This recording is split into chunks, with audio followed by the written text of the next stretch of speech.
Welcome back. तो cost accounting introduction part 2।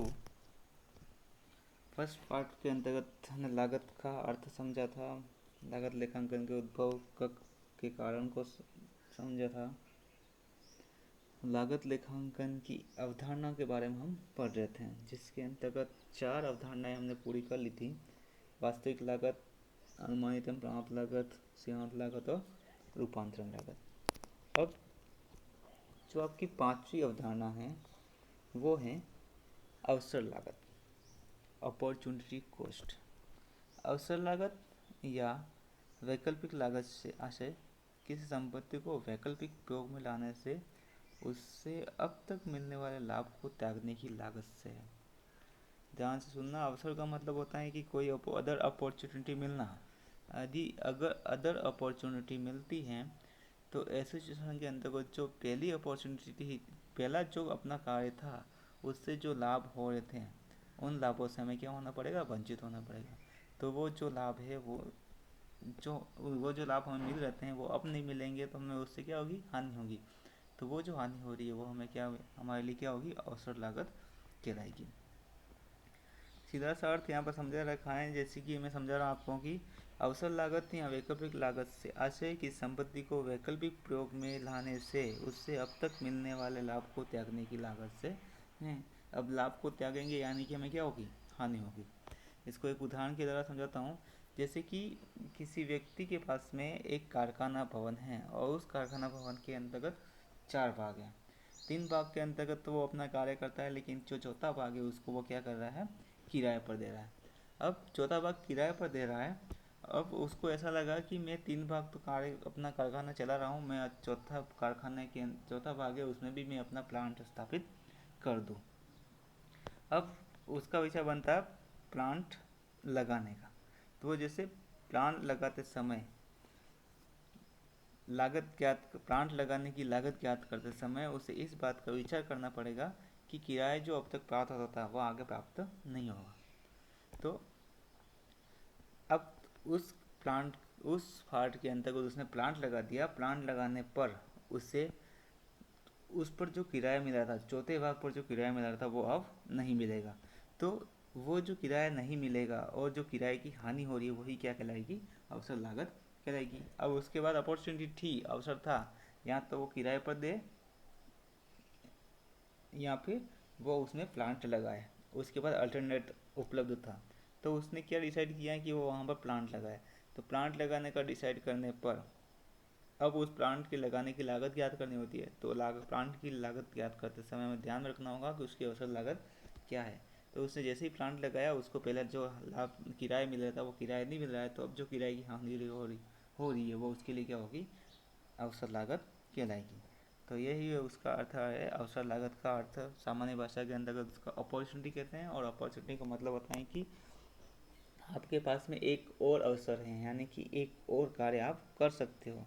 तो ऐसे सिचुएशन के अंतर्गत और कार्य करने पर पुराने कार्य की जो हानि हो रही है, पुराने कार्य पर जो लाभ हो रहा था वो अब हानि होगी। तो वो जो हानि का मूल्य है वो वही उसका क्या कहलाएगी, अवसर लागत कहलाएगी, अपॉर्चुनिटी कॉस्ट कहलाएगी।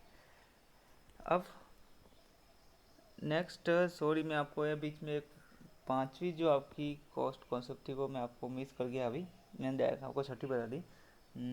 5वीं जो है आपकी वो है विभेदात्मक लागत, डिफरेंशियल कॉस्ट। समझिए, डिफरेंशियल कॉस्ट के मीनिंग से अर्थ है कि दो लेवल के अंदर, यानी कि दोनों में डिफरेंस आने पर उसकी कॉस्ट में क्या इंक्रीज और क्या डिक्रीज होता है। इसका मीनिंग बताने से पूर्व मैं आपको बता दूं, डिफरेंशियल कॉस्ट 2 प्रकार की होती है, इंक्रीमेंटल कॉस्ट या डिक्रीमेंटल कॉस्ट। इंक्रीमेंटल कॉस्ट यानी कि लागत में वृद्धि होना, डिक्रीमेंटल कॉस्ट यानी कि लागत में कमी होना। तो ये बताता हूँ, लागत से आशय किसी निर्माण या उत्पादन कार्य में कार्य कुशलता के एक निश्चित स्तर से अगले किसी स्तर पर उत्पादन होने की दिशा में कुल उत्पादन लागत में जो अंतर आवे उससे हम बोलेंगे विभेदात्मक लागत। समझिए, कोई भी निर्माण या उत्पादन कार्य हो, उसमें कार्य कुशलता के एक स्तर से दूसरे स्तर से अगले किसी स्तर, एक निश्चित स्तर से अगले किसी स्तर पर उत्पादन होने की दिशा में कुल उत्पादन लागत में जो अंतर आता है। जैसे कि अगर आपके पास में फैक्ट्री है, उस फैक्ट्री की क्षमता 100% होती है, यानी कि उस फैक्ट्री को अगर पूर्णतः आप विभोग करते हैं तो उसका कितना उत्पादन होता है। लेकिन वर्तमान के अंतर्गत आप उस फैक्ट्री का 100% यूज़ नहीं करके आप कितना कर रहे हो, 60% यूज़ कर रहे हो। अब आप चाहते हो कि मैं अपनी फैक्ट्री की जो क्षमता है उसके अकॉर्डिंग उसको आगे बढ़ाऊँ, तो आप फैक्ट्री की 60% से आप अपनी जो क्षमता है वो बढ़ाकर कितनी करना चाहते हो, 70% करना चाहते हो। तो ऐसी सिचुएशन के अंतर्गत 50% से 70% के बीच में जो क्षमता बढ़ी है, उस बढ़ने पर उसकी कुल लागत में जो परिवर्तन होता है वो किसकी क्या कहलाएगी, डिफरेंशियल कॉस्ट कहलाएगी। मैंने आपको अभी उदाहरण बताया था 50% और 70% का। माना कि वर्तमान में वो व्यापारी, वो कारखाने का मालिक 50% उत्पादन क्षमता पर कार्य कर रहा है और उसकी कुल लागत आ रही है 80,000 रुपये। और अब वो चाहता है कि वो अपनी उत्पादन क्षमता को बढ़ाकर 70% कर दे। तो 70% करने पर उसकी कुल उत्पादन लागत आ रही है 1,10,000 रुपये। अब पहले 80,000 आ रही थी, 50% पर 80,000 कुल लागत आ रही थी, 70% पर 1,10,000 रुपये कुल लागत आ रही है। यहाँ पर 20% जो उत्पादन क्षमता बनाई, जो 20% अतिरिक्त क्षमता पर वो कार्य कर रहे हैं, तो उसके लिए लागत अतिरिक्त लगेगी। तो 50% पर 80,000 था, 70% पर 1,10,000 था, तो जो 20% अतिरिक्त क्षमता जो बड़ी हुई है उसकी अतिरिक्त लागत कितनी आ रही है, 30,000 रुपये। तो वही क्या कहलाएगी, आपकी निवेदात्मक लागत। अब यहाँ पर क्या हुआ, पहले 80,000 थे और अब कितने हो गए, 1,10,000, यानी कि उसकी लागत में वृद्धि हो गई थी। यह कहलाएगी इंक्रीमेंटल कॉस्ट। अब कभी क्या होता है, कभी कभी किसी कारणवश की वो उत्पादन क्षमता 50% पर कार्य कर रहा है, लेकिन उसकी मार्केट के अंतर्गत डिमांड नहीं है, उसके बाद स्टॉक बहुत सारा पड़ा हुआ, तो वो क्या करेगा, अपनी जो प्रोडक्शन कैपेसिटी है, उत्पादन क्षमता है, उसको कम करना चाहेगा। अब 50% से वो करता है 40%। अब 50% से 40% करने पर उसकी उत्पादन लागत है वो घट कर हो जाती है 65,000 रुपये। कितनी हो जाती है, 65,000 रुपये। तो 65,000 रुपये होने पर अब उसकी जो कुल लागत है उसमें परिवर्तन कितना आया, 50% पर तो 80,000 रुपये था, 40% पर 65,000 रुपये, यानी कि 15,000 रुपये की कमी हुई। तो पहले 30,000 रुपये वृद्धि हो रही थी, इसलिए डिक्रीमेंटल कॉस्ट 30,000 रुपये आ रही थी। यहाँ पर 15,000 की कमी हो रही है, तो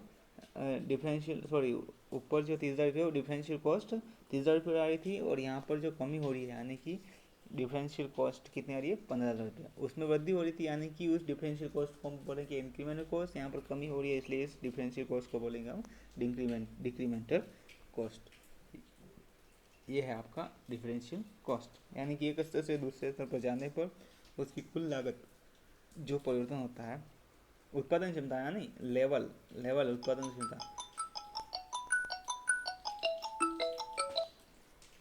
क्षमता के बारे में आपको यहाँ पर। तो ये था आपका डिफरेंशियल कॉस्ट। अब आगे की जो आपकी कॉन्सेप्ट है वो है मौद्रिक लागत, मॉनेटरी कॉस्ट कॉन्सेप्ट। मौद्रिक लागत से तात्पर्य होता है स्पष्ट तथा अस्पष्ट लागतों के कुल योग से। स्पष्ट लागत एवं अस्पष्ट लागत, इन दोनों का अर्थ भी समझना आवश्यक है। यहाँ पर जो स्पष्ट लागतें हैं वे लागतें हैं जो एक फर्म द्वारा विभिन्न उत्पत्ति के साधनों को मुद्रा के रूप में चुकाई जाती है, यानी कि जो भी प्रोडक्शन के सोर्सेज हैं, स्रोत हैं जो उसके, उनकी जो लागत आ रही है उनको हम उसका जो पेमेंट कर रहे हैं वो मनी के अंतर्गत कर रहे हैं। जबकि अस्पष्ट लागतें स्वामी के स्वयं के साधनों के चालू मौद्रिक मूल्य को व्यक्त करती है, यानी कि अस्पष्ट लागतें स्वामी से संबंधित होती है, स्वामी के स्वयं के साधनों की। अस्पष्ट लागतें तो वो होती है जैसे कि किसी वस्तु का उत्पादन करना है, तो किसी से मटेरियल खरीदा, तो मटेरियल के बदले में हमें क्या करना पड़ेगा, उसको पेमेंट करना पड़ेगा कैश में। यदि लेबर लगाई तो लेबर को मजदूरी देनी पड़ेगी, उसको लेबर देना पड़ेगा, कैश के अंतर्गत देना पड़ेगा। अदर ओवरहेड्स यानी कि कोई भी व्यय किए, एक्सपेंसेस किए, तो उनको कैश में देना पड़ेगा।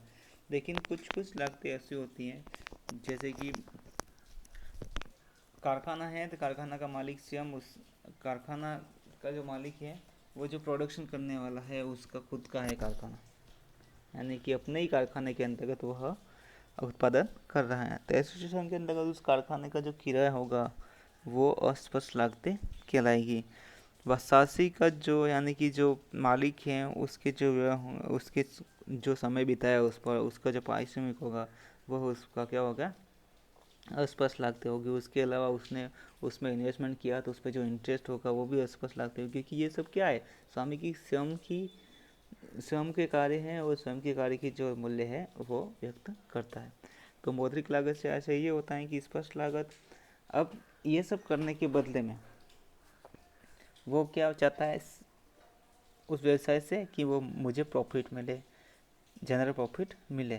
तो इस सिचुएशन के अंतर्गत हम मौद्रिक आरोपित लागत मौद्रिक लागत को हम इस प्रकार से स्पष्ट कर सकते हैं कि स्पष्ट लागत प्लस अस्पष्ट लागत प्लस सामान्य लाभ, ये सब मिलकर क्या कहलाएंगे, आपके मौद्रिक लागत कहलाएंगे, क्योंकि ये सब है वो मुद्रा के रूप में उनको भुगतान करना होता है। तो मौद्रिक लागत का अर्थ स्पष्ट हो गया आपको। स्पष्ट लागत, अस्पष्ट लागत। स्पष्ट लागत जो बाहरी व्यक्ति को चुकाया जाता है, अस्पष्ट लागत जो व्यवसायिक को खुद को चुकाया जाता है, और ये सब कार्य करने के बदले में वो व्यवसाय से और कुछ भी चाहता है, क्योंकि एक तो उसके उसके साधनों का मूल्य मिल गया, बाहर के साधनों का मूल्य चुका दिया। अब उसने मूल्य क्यों दिया, यानी कि ये सब कार्य क्यों कर रहा है, उसको जनरल यानी कुछ प्रॉफिट मिले इसके लिए, तो सामान्य लाभ भी उसमें इंक्लूड होना चाहिए। तो ये सब मिलके क्या बनेगी, मौद्रिक लागतें बनेगी। स्पष्ट लागत, अस्पष्ट लागत और सामान्य लाभ। आगे जो आपका कॉन्सेप्ट है वो है आरोपित लागत का इनपुटेड कॉस्ट। आरोपित लागत नाम से स्पष्ट है कि किसी भी वस्तु का उत्पादन करने के लिए उसके ऊपर क्या की जाती है, चार्ज किया जाता है, आरोपित की जाती है। तो अभी तक जो हमने लागतों का तुलना अध्ययन किया, उनका तुलना का अध्ययन करने पर हमें कुछ ऐसी लागतें जो वास्तविक नहीं होती हैं, अब उसमें से कुछ ऐसी लागतें प्राप्त होती है जो वास्तविक नहीं होती है परंतु उन्हें शामिल किया जाता है, तो उनको हम बोलेंगे आरोपित लागतें। आरोपित लागतें इनपुटेड कॉस्ट किसे बोलते हैं, कुछ ऐसी लागतें जो वास्तविक नहीं होती है परंतु उन्हें लागत में शामिल किया जाता है, तो हम बोलेंगे हम आरोपित लागतें। उदाहरण के लिए मालिक द्वारा अपने स्वयं के कारखाना भवन का किराया चार्ज करना, स्वयं की पूंजी पर ब्याज लगाना, ये क्या आरोपित की गई है, अब उनको चुकाना नहीं है। वो ये किसके समान है, अस्पष्ट लागतों के समान, जो मौद्रिक लागत के अंतर्गत, मौद्रिक लागत की अवधारणा उसके अंतर्गत इनको सम्मिलित किया जाता है। तो यह थी आरोपित लागतें। ऐसे लागतें जो कारखाना की मालिक की स्वयं की है, कारखाना भवन का किराया, स्वयं की पूंजी पर ब्याज, ये सब इनपुटेड कॉस्ट कहलाती है। नेक्स्ट है जो काम बंद लागत। नाम से स्पष्ट है, जब काम बंद होता है तब भी कुछ लागतें होती है वो आती है। काम बंद होता है उस समय भी कुछ लागतें होती है वो, तो बता रहा था आपको काम बंद लागतें। तो काम बंद यानी शट डाउन कॉस्ट, नाम से स्पष्ट है काम बंद होता है तो भी वो लागतें आती हैं, तो ऐसी लागतों को हम बोलेंगे काम बंद लागतें। वह लागत जो कि अल्पकाल के लिए प्लांट को बंद कर देने पर भी करनी ही पड़ती है, ऐसी लागतों को हम बोलेंगे काम बंद लागत, शट डाउन कॉस्ट। यानी कि आपका कारखाना चालू रहे या ना रहे, शॉर्ट टर्म के लिए अगर आप उसको बंद करते हो तो उसकी कॉस्ट आपको पेड करनी ही पड़ेगी। जैसे कि कोई भी बिल्डिंग है, कारखाने की बिल्डिंग है, उसका जो रेंट है, प्लांट लगा हुआ उसमें उसका डेप्रिसिएशन है, उसका प्लांट का अनुरक्षण भी है, यानी कि उसके मेंटेनेंस का जो एक्सपेंस होते हैं, ये सब जो कॉस्ट आती है वो सब आप कारखाने को चालू रखो या ना रखो उस पर आपको करने ही होते हैं, तो इनको बोलेंगे हम काम बंद लागतें। उसके नेक्स्ट अब है आपका डूबी हुई लागत। डूबी हुई लागत वह लागत जो विगत काल में की गई है परंतु वर्तमान निर्णय के संदर्भ में जिसकी कोई उपयोगिता नहीं रही है, डूबी हुई लागत कहलाती है। नाम से डूबी हुई लागत यानी कि वो लागत क्या है, डूब गई है, अब उसका कोई औचित्य नहीं है, आप उसका कुछ भी इस्तेमाल वर्तमान के अंतर्गत नहीं कर सकते हैं, तो ऐसी लागतों को हम बोलेंगे डूबी हुई लागत। जैसे कि उदाहरण के लिए बता दूं कि आपने वर्तमान में प्लांट के स्थान पर एक नया प्लांट लगाने का निर्णय लिया, यानी कि पहले से आपके पास कोई प्लांट था, उसकी जगह पर एक नया प्लांट लगाने के लिए आपने क्या किया, निर्णय लिया, और उसकी जगह पर नए प्लांट को लगा दिया और प्लांट को आपने क्या कर दिया, बेच दिया। अब यहाँ पर डूबी हुई लागत क्या होगी? अब डूबी हुई लागत तभी होगी जब आपका जो रिटर्न डाउन वैल्यू है, ठीक है, क्रमागत रास मूल्य जो है वह उसके सेल्स वैल्यू से यानी कि विक्रय मूल्य से ज़्यादा होना चाहिए। माना कि आपने कोई मशीनरी 5 साल पहले खरीदी थी 1 लाख रुपये में, 4 साल के बाद में आप उसका विक्रय कर रहे हो 10,000 रुपये में। समझिए, 1 लाख रुपये में खरीदी थी, 5 साल का उसका क्या था, उपयोग अवधि थी, उसका संपत्ति का काल था। अब 4 साल के बाद में उसको आप उस संपत्ति यानी उस प्लांट के स्थान पर दूसरा प्लांट लगा रहे हो, तो 4 साल इस्तेमाल किया, 20% के हिसाब से उस पर स्टेट मेथड लगा रहा हूँ मैं यहाँ पर डेप्रिसिएशन का, तो कितने हुए 80,000 रुपये डेप्रिसिएशन कटे, यानी कि उसकी अभी जो रिटर्न डाउन वैल्यू हो कितनी है 20,000 रुपये है। लेकिन आपने उसको सेल किया कितने में 10,000 रुपये में, तो आपकी रिटर्न डाउन जो वैल्यू है वो कितनी है 20,000, लेकिन उसको सेल्स किया 10,000 में, यानी कि 10,000 रुपये के यहाँ पर आपका क्या हुआ, नुकसान हुआ। तो वो 10,000 रुपये क्या होगी, आपकी डूबी हुई लागत, क्योंकि उसका उपयोग अब हम आगे भी नहीं कर सकते और उसकी जो हानि हो रही है उसको ही हम बोलेंगे, क्या बोलेंगे, डूबी हुई लागत, यानी कि उसका कुछ भी उपयोगिता वर्तमान के अंतर्गत नहीं रही, क्योंकि उसको बेच दिया गया है और उसका लाभ हमें आगे नहीं प्राप्त होगा। ये क्या कहलाएगी, डूबी हुई लागत। नेक्स्ट है जेब से बाहर की लागत। जेब से बाहर की लागत, आउट ऑफ पॉकेट कॉस्ट। नाम से स्पष्ट है, जेब से बाहर की लागत, आप कुछ भी करो उनका भुगतान करना ही अगर उत्पादन करोगे तो वे लागतें जिनकी अदायगी, जिनका भुगतान नकद रूप में बाहर के व्यक्तियों को करना पड़ता है, ठीक है, ऐसी लागतों को हम क्या बोलेंगे, जेब से बाहर की लागत। अब उसके अंतर्गत क्या करेगा, क्या क्या आएगा, सामग्री क्रय करने के व्यय। अगर आपको उत्पादन करना है तो रॉ मटेरियल परचेज करना पड़ेगा, रॉ मटेरियल परचेज करने के लिए आपको कैश पेमेंट करना पड़ेगा, तो इसकी जो कॉस्ट होगी वो क्या होगी, आउट ऑफ पॉकेट कॉस्ट, यानी कि भुगतान करना है। उत्पादन करना है तो रॉ मटेरियल को फिनिश गुड्स में परिवर्तित यानी कि कन्वर्ट करने के लिए आपको लेबर की आवश्यकता होगी, तो वो भी क्या होगी, जेब से बाहर की लागतों के अंतर्गत सम्मिलित किया जाएगा। तो ऐसी सब लागतें हैं जो किसी भी वस्तु को उत्पादन के लिए अत्यावश्यक होती है, उस लागतों को हम क्या बोलेंगे, आउट ऑफ पॉकेट कॉस्ट, और उनको कैश में पेमेंट करना होता है। इसके विपरीत अगर ऐसी कोई भी लागतें हैं जिनका नकद में भुगतान नहीं करना होता है, तो ऐसी लागतों को हम जेब से बाहर की लागत में सम्मिलित नहीं करेंगे। जैसे कि डेप्रिसिएशन है, बेड टैक्स हैं, इसको हम out of pocket cost per include नहीं करते हैं। अब यहाँ पर आपको संक कॉस्ट और आउट ऑफ पॉकेट कॉस्ट के बारे में बता देता हूँ कि जो आउट ऑफ पॉकेट कॉस्ट होती है वो रेलिवेंट कॉस्ट होती है। क्या होती है, रेलिवेंट, यानी कि वो प्रोडक्शन से रिलेटेड होती है। और जो संक कॉस्ट होती है वो इरेलीवेंट होती है, जो उत्पादन से रिलेटेड नहीं होती है। ध्यान में रखना, out of pocket cost relevant होती है और संक कॉस्ट है वो इरेलीवेंट होती है। नेक्स्ट जो आपकी लागत जो कॉन्सेप्ट है वो है स्थानापन्न लागत अवधारणा, रिप्लेसमेंट कॉस्ट। इसका सीधा सा अर्थ है कि यदि आप एक वस्तु के स्थान पर दूसरी वस्तु को लगाते हैं तो दूसरी वस्तु को लगाने पर जो आपको लागत लगेगी वह आपके लिए क्या होगी, स्थानापन्न लागत होगी। अगर आपने एक मशीन जो कि पूर्व में 5,000 रुपये में खरीदी थी और उसका लगाया हुआ है और आप चाहते हो कि उसके स्थान पर मैं उसी प्रकार की दूसरी मशीन लगाऊं और जिसका मूल्य ज़्यादा है, जिसका मूल्य 10,000 रुपये है, तो ऐसी चीज़ों के अंदर उसके स्थान पर लागत कितनी होगी, 10,000 रुपये। क्योंकि 5,000 रुपये लागत वाली आपने लगाई हुई है, उसके स्थान पर दूसरी मशीन लगाना चाहते हो और दूसरी मशीन आ रही है अभी 10,000 रुपये में, तो उसके स्थान पर लागत कितनी होगी, 10,000 रुपये, क्योंकि आपको 10,000 रुपये चुकाना पड़ेंगे। नेक्स्ट जो लास्ट आपकी जो कॉन्सेप्ट है वो विवेकशील लागत, यानी कि डिस्क्रिशनरी कॉस्ट। तो ये कॉस्ट वह कॉस्ट होती है जिसके अंतर्गत एक निर्माणी संस्था के अंतर्गत जो वर्क करते हैं, उसके बाद में जो उत्पादन होता है उसका एडवर्टाइजमेंट करना होता है, जो सेल्स प्रमोशन करना होता है, और रिसर्च करना पड़ता है, डेवलपमेंट वर्क करना पड़ते हैं, तो इन सब से संबंधित जो लागतें आएगी वो क्या कहलाएगी, आपकी विवेकशील लागतें कहलाएगी, डिस्क्रिशनरी कॉस्ट कहलाएगी। तो प्रत्येक निर्माण संस्था में एक अवधि विशेष के पश्चात, जो सामान्यतः वार्षिक होती है, उच्च प्रबंधकों द्वारा कर्मचारी के प्रशिक्षण कार्यक्रम, अनुसंधान एवं विकास कार्य, विज्ञापन, विक्रय संवर्धन आदि विभिन्न नीतिपरक निर्णय लिए जाते हैं, जिनके प्रभाव से उत्पादन लागतों में कुछ स्थायी लागतें और बढ़ जाती हैं, जिनका उत्पादन मात्रा से कोई संबंध नहीं होता है।